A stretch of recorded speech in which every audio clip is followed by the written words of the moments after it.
this game. So much.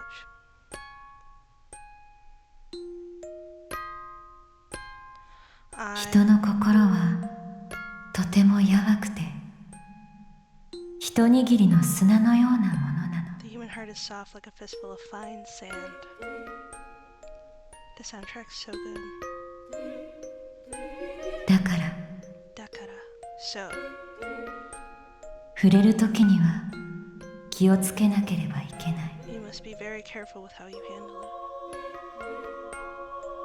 Now I've played this a million times, so this may be different from when someone actually first plays it. I don't actually remember. I'm not gonna lie.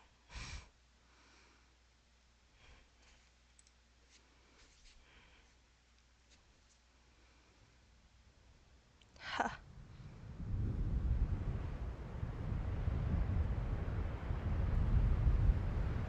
I'm not quite sure how to describe it.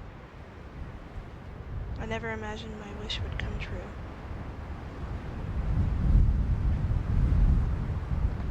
You've made me so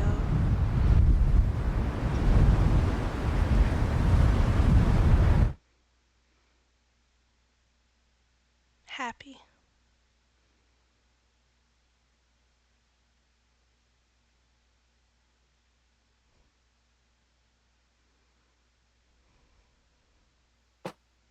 Drip, drip, drip, drip, drip.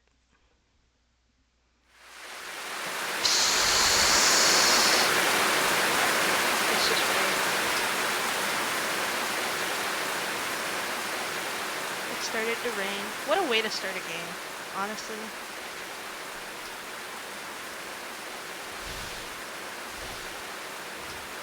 Mindlessly, I moved my brush. The patter of the rain mingled with the faint scritching of paint spreading across the canvas. The sound slowly filled my empty head. He's so pretty! I felt like my insides were melting. Melting in the heat of the dark desire I had just harvested. Such a way of writing. But before that feeling faded away entirely, that's what my hair looks like. I needed to get it out of my system. I needed to capture it on the canvas. We love an artist.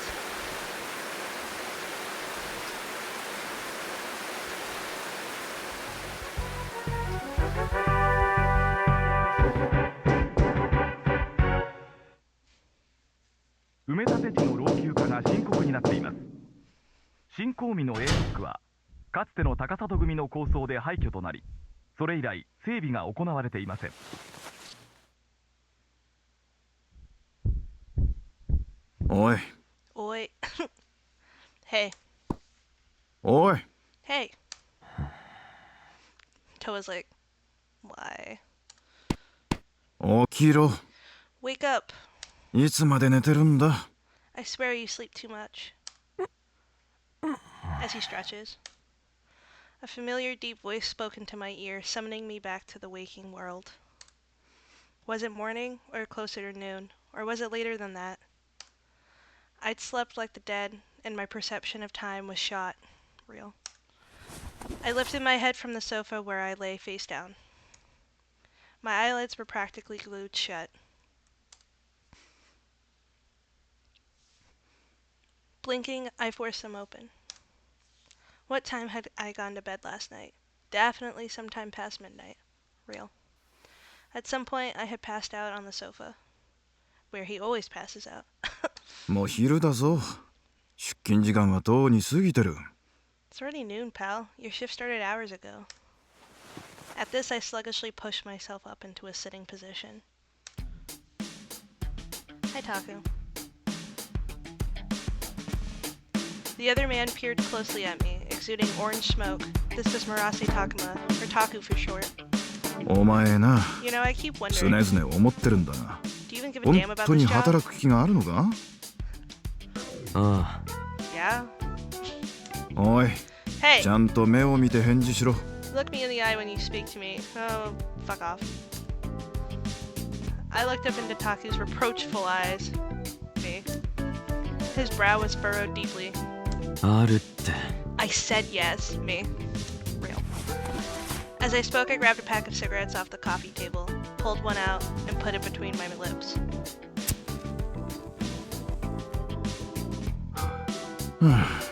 あの Look here, な、 buddy. 悠長にタバコを吸ってる暇があるなら、とっとと起きて支度しろってんだ。 You don't have time to kick back with a cigarette. Get your ass up and get dressed. Right as I lit my cigarette and took my first slow drag. Slow damage? Taku reached out and ruffled my hair. I shook my head slightly to knock his hand away. ったく Good grief, old man. Taku let out an exaggerated sigh. His other arm carried a stack of clean clothes. He was the sort of busybody who would periodically come into my apartment to clean and do laundry. According to him, it would turn into a pigsty otherwise. And he was correct. ここに置いておくぞ。 I'll just leave these here. He set the clean laundry on the bed, then turned to the door. しかしこの部屋、ほんと油臭いよな。 I gotta say, this room really reeks of paint fumes. 今更だろ Oh, now you care? Me? まあ、別に Nah, 嫌 I い don't じゃ really ない mind な。 it. あ、それとお前、またテレビつけっぱなしだったぞ。いい加減ちゃんと消してから寝ろよ。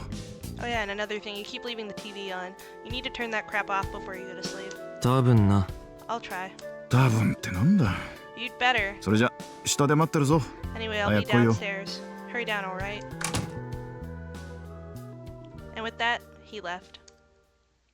The paint smell could be traced to the stuff I'd piled over in the corner. A bunch of canvases, a slapdash collection of paints, a well-worn palette, and a handful of brushes.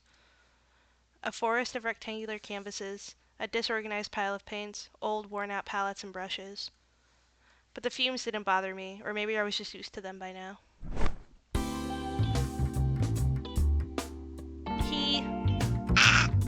I leaned back against the sofa, cigarette between my lips, forcing my fuzzy brain to think.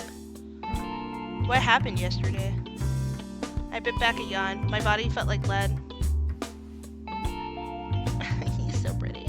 Oh, that's right. Yesterday I'd gone out late at night to drink at the usual place. Then some rando started talking to me. I was totally blitzed, so when he invited me to leave, I jumped at the chance without even looking at him. Then he led me into a narrow alley, and for some reason we were both so horny we started screwing right there. Even I couldn't tell you why I was so worked up. Now my back ached from being slammed up against the brick wall. The guy wasn't much of a lay. How old was he? 20s? No, maybe early 30s. Regardless, I must have accidentally taken too many pills when I got home because I slept like a log. It was Taku who prescribed them to me in the first place, since I'd always been kind of an insomniac. On the nights I didn't take them, I'd either have terrifying nightmares or I'd drift in and out of sleep all night long, sometimes until noon. Last night I was so drunk I couldn't remember how many I'd taken. Nothing new, though. I knew you weren't supposed to take medicine with alcohol in your system. As a result, I always felt like shit. Taku kept telling me to knock it off, but I had no plans to stop. I pinched the cig between my fingers, drew my sleeve to my nose, and took a whiff. It reeked of booze, smoke, and sweat. I knew Taku wanted me downstairs ASAP, but I needed a shower. Last time I went to work in this state, the elderly patients all gave me dirty looks. Right. Cigarette in mouth, I rose to my feet and stretched, but then I became aware of my empty stomach. With the idle realization that my body was hungry, I slid my gaze over the table and floor. What I sought wasn't food, but booze. I seemed to remember leaving a half-empty bottle somewhere around here, but couldn't find it. Did Taku move it? If so, he probably put it back in the fridge, but to me, getting stuff out of the fridge was too much effort. If you offered me food or alcohol, I'd take the booze without hesitation. Food never interested me much.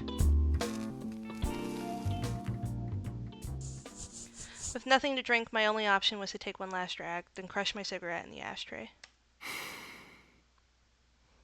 As I exhaled gray smoke, I trudged into the bathroom and stepped into the shower stall.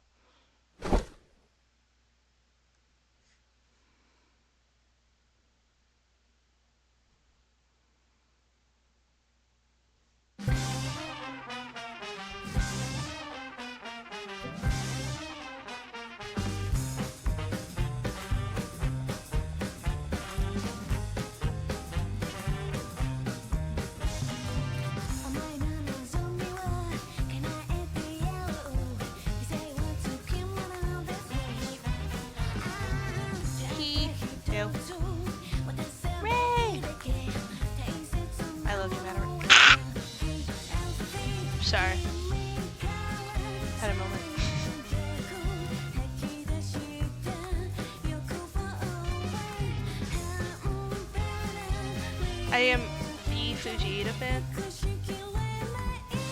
That is the love of my life, as I may or may not be Toa himself.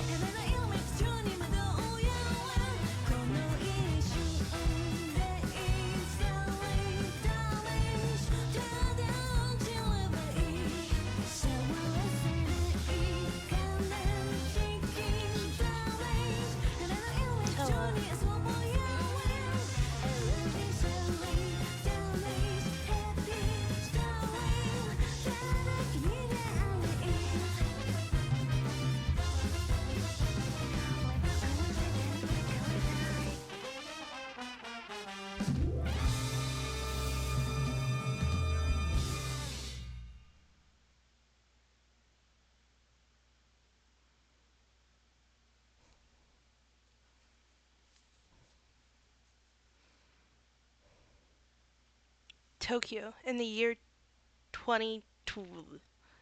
There's no year. They have no idea. They lost count. After Japan went to great lengths to host the Olympic Games, the international sporting event ended in record-breaking failure. Burdened with massive debt, the nation was plunged into economic insecurity. It's so gorgeous, like drawing-wise, art-wise, animation-wise. The poverty rate, which had been slowly growing since the late 2010s, showed no signs of abating. Then, starting in the early 2020s, the gulf between the rich and the poor widened dramatically. Young people in particular were especially impoverished, and the underemployment rate soared to more than 60% for both men and women. Even with a full-time job, they knew they would be overworked and underpaid, thus the suicide rate shot up. Real stuff happening here. Also increasing exponentially among young people for the first time ever, homelessness and crime rates.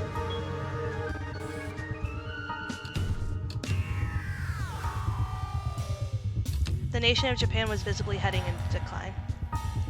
This was a major recession on a historic level.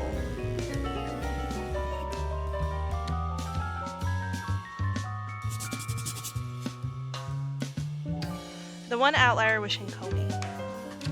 Previously called Tokyo Waterfront City, this was the only part of the country where casinos were legally allowed to operate. As a result, it was re-established as a special economic zone. But the government's infamous casino bill received criticism on all sides. At the start of construction, the hired contractor, the Takasada Gumi, was suspected of rigging bids for the contract. After a tremendous struggle, they eventually settled on a more realistic proposal. The bill would only legalize small-scale public casinos in specific areas. When the dust settled, all that remained was a steel frame monument on a vacant lot and a community of prostitutes and vagrants. I just love how established the whole setting is of this story. It's established in other Nitro+Chiral games, but with this one in particular, it's just so good. But then there came a turning point.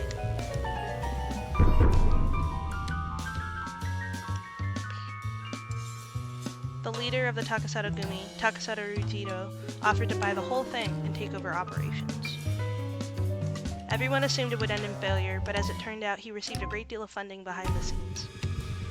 In this dark era, the people wanted someone to change things, so they clung to the first ray of hope they thought they saw. Plagued with crushing national debt and a dying economy, the government had no other option. A short time later, after an agonizing debate, the Takasada Gumi was given full control of Shinkomi development and operations. None opposed the subsequent amendment to the casino bill, which slashed the public-only requirement.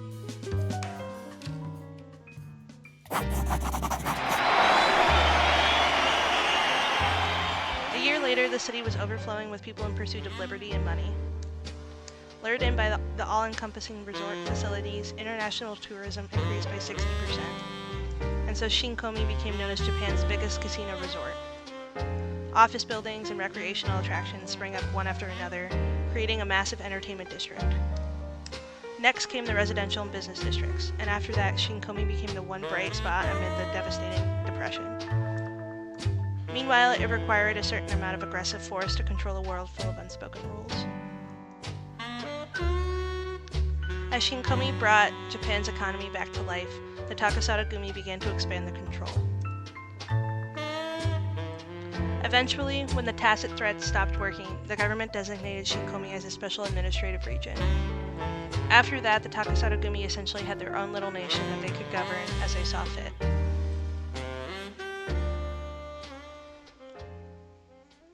But this slapdash prosperity was never destined to last long. Everything began to decline at a slow, leisurely pace. Now, more than a decade later, in the year they have no idea what year it is.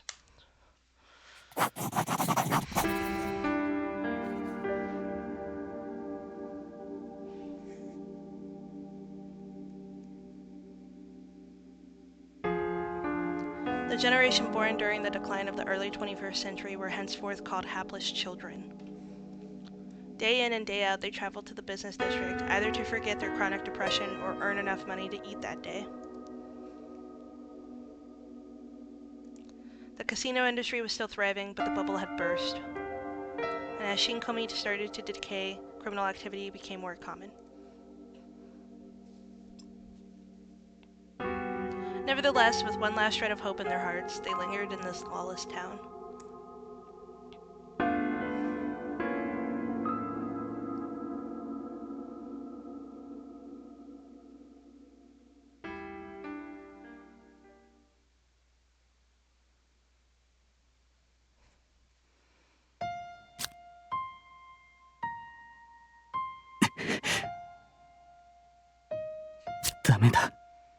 No use. This just isn't enough. Not anymore.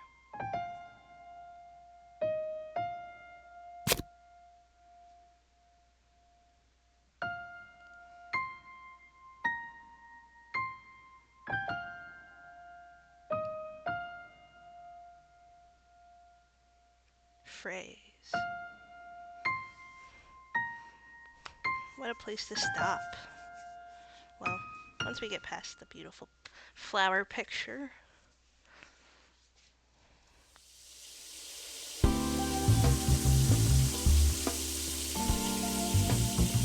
Alright. Thank you. I love slow damage. I hope you all love slow damage.